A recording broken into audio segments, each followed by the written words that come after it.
The arena was a bowl carved from ancient bone, baking under the merciless glare of twin suns that dominated a sky devoid of mercy. Red dust, sharp as crushed glass, billowed with every movement, settling on skin and infiltrating lungs until breathing felt like inhaling fire. This crimson powder marked everyone who dared enter the sacred battleground, a second skin of blood and earth. Above the rim, twisted vegetation pulsed with bioluminescence, occasionally releasing clouds of microscopic spores that drifted across the fighting grounds like deadly, silent constellations. In Tales of Exile, the setting often becomes the protagonist's first antagonist. Here, the world itself wanted you dead. Kane stood at the center of this Colosseum, a man sculpted by a year of survival and haunted by the ghost of the pilot he used to be, the memories of Captain Dyson's final order. The command to slaughter thousands of civilians still overlaid his vision like a corrupt data stream. He had chosen betrayal to save lives, crashing his corporate fighter, the Falcon, onto this god-forsaken rock.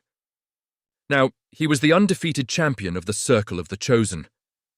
His opponent, a four-armed warrior of the Stone Clan, charged with a guttural roar. Kane didn't see a monster. He saw geometry, angles of attack, and drag coefficients of fury. When the hot wind shifted, carrying a cloud of toxic spores, the warrior flinched, sacrificing her position. Kane moved through the gap, his improvised hull-metal spear finding the nerve cluster at her neck. For a heartbeat, her face morphed into Lieutenant Eva Ross, screaming in a dying cockpit, a phantom from his past. Reality snapped back. He spared the warrior, rejecting the traditional prize of a mate. He took only fuel cells, the currency of his survival, ignoring the chieftain's quiet disapproval. Back at the Falcon, the silence was louder than the crowd. The ship lay half-buried, a metal corpse in the shifting sands.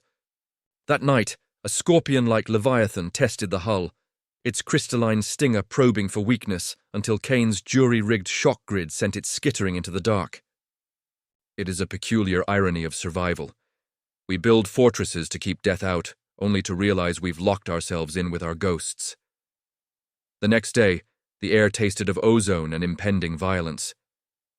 Krell, a warlord whose face was a map of ritual scars, sat beside the matron, a blind priestess wrapped in iridescent enigma. But the arena held its breath for Zarya. The chieftain's daughter moved with liquid lethality, her silver hair adorned with predator fangs. She didn't challenge a clansman. She challenged Kane. The matron sanctioned it, silencing Krell. The stakes were absolute. Defeat meant Zarya became Krell's property to seal a political alliance.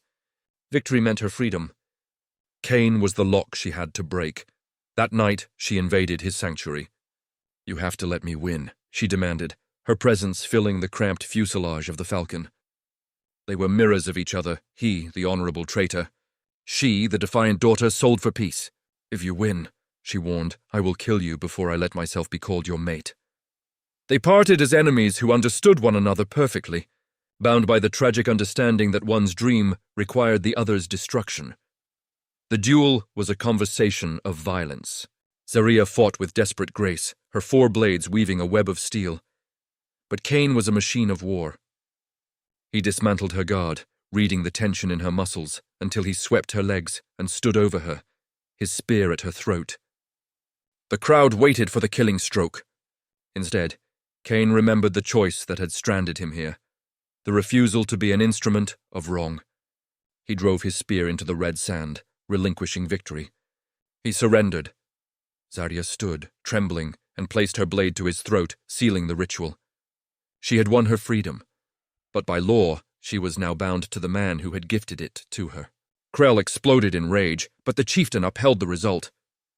"Now I find another way to survive," Kane whispered to her, accepting his loss of status. Krell's vengeance was swift.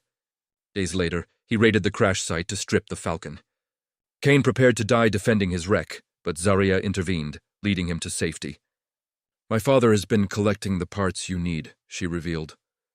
"He believes someone will come for you, and he wants them to find a friend, not an enemy." The restoration was complete. In the throne room, the Falcon stood ready, and the chieftain granted Kane his freedom. But as Kane turned to the stars, Zarya blocked his path. My choice is to stay with the one who values freedom more than victory, she declared.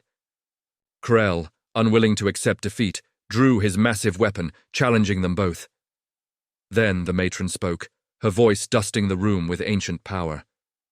She called on Zarya to wield the blade of choice, a dagger that glowed only for a heart free of doubt. Zarya drew the weapon. It pulsed with blinding light, parrying Krell's massive sword with the weight of 20 generations. The power was never in the blade, Zarya realized, her conviction manifesting as physical light. It was within me.